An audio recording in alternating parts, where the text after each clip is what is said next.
Bonjour, mon nom est Francis Hubert. Dans le film précédent, j'avais présenté un bref résumé de 35 ans de ma vie au sein des Témoins de Jéhovah et je vous promettais, dans la mesure du possible, de réaliser une série de films en vue d'expliquer pourquoi ma famille et moi-même avons quitté les Témoins de Jéhovah.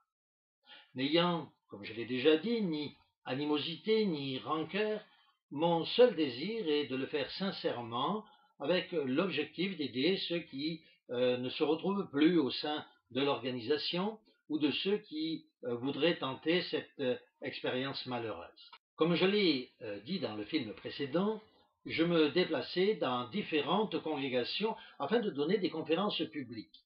L'une des conférences que je présentais était basée sur le livre prophétique de Daniel. Cette conférence était censée donner des preuves que Jésus n'avait pas pris son royaume alors qu'il était sur la terre et qu'il avait seulement été intronisé en 1914. D'après l'organisation, la conflagration de la guerre de 1914 en était la preuve évidente. La conférence était divisée en deux parties. Une première partie historique basée sur le livre de Daniel commentait les événements passés à l'époque du prophète. Je veux dire que cette première partie de la conférence était marquante. En effet, l'histoire, aussi bien que l'archéologie, nous le savons tous, confirme parfaitement le livre de Daniel. Mais chaque fois que j'abordais la deuxième partie, celle qui était censée prouver que le Christ avait pris son royaume en 1914, un doute envahissait mon esprit.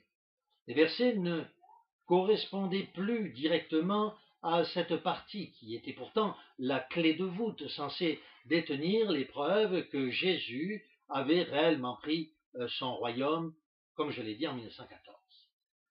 Immanquablement, je me disais intérieurement, il faudra que je vérifie ce point. Quelque chose doit m'échapper. Le problème est que chez les Témoins de Jéhovah, tous sont très pris et très occupés, spécialement bien entendu les responsables.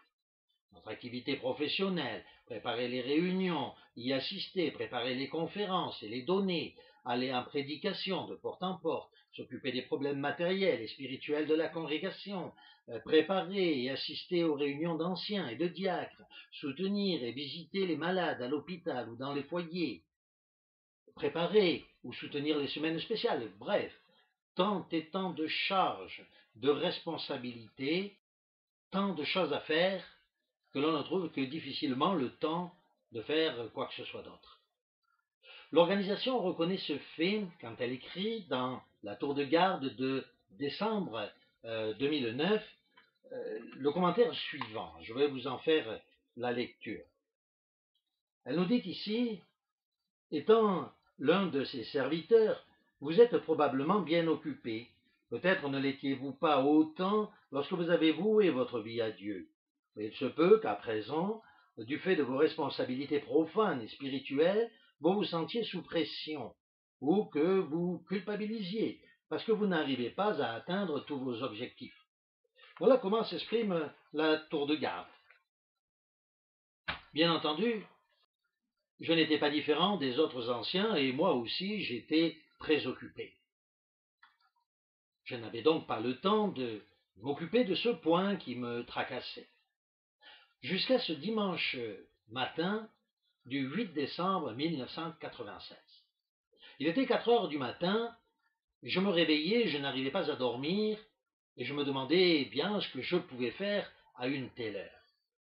Alors je me suis assis à mon bureau et je me suis dit, eh bien c'est le moment de vérifier ce point sur la conférence de Daniel et cette date de 1914. J'ai donc repris la conférence en question, j'ai réexaminé les faits, j'ai pris les différentes publications des Témoins de Jéhovah qui sont censées expliquer en détail cette conférence et donc donner les preuves de la prise du pouvoir de Jésus à cette date. Le problème, c'est que plus je regardais et moins je comprenais. Jusqu'au moment où j'ai saisi sur une de mes étagères de mon bureau la Bible d'Ostie. La Bible d'Ostie est une Bible catholique et j'ai décidé d'en consulter les notes en bas de page. Honnêtement, j'ai soudain eu l'impression que des écailles tombaient de mes yeux. Les commentaires donnés par cette Bible étaient si évidents que je ne pouvais pas les contester. Ils corroboraient parfaitement le livre de Daniel, comme c'était le cas dans la première partie de mon exposé, et comme bien entendu ce n'était pas le cas dans la deuxième.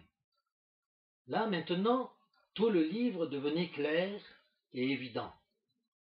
Abasourdi, je vérifiais et revérifiais par 3 fois ma nouvelle découverte et je m'assurais de sa réalité. Je comprenais que si les explications d'un livre aussi important que le livre de Daniel étaient erronées, cela ne pouvait avoir que des répercussions considérables sur un autre livre qui lui est étroitement lié, c'est-à-dire celui de la Révélation ou Apocalypse. Cette découverte ébranlait les enseignements et l'interprétation de l'organisation sur 2 des livres les plus importants de la Bible.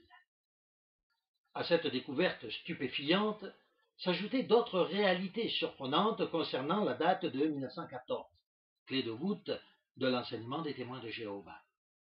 Quelles étaient ces découvertes? Je me propose de les partager avec vous dans la vidéo suivante qui s'intitulera 1914, une date tout droit sortie de l'imagination d'un homme.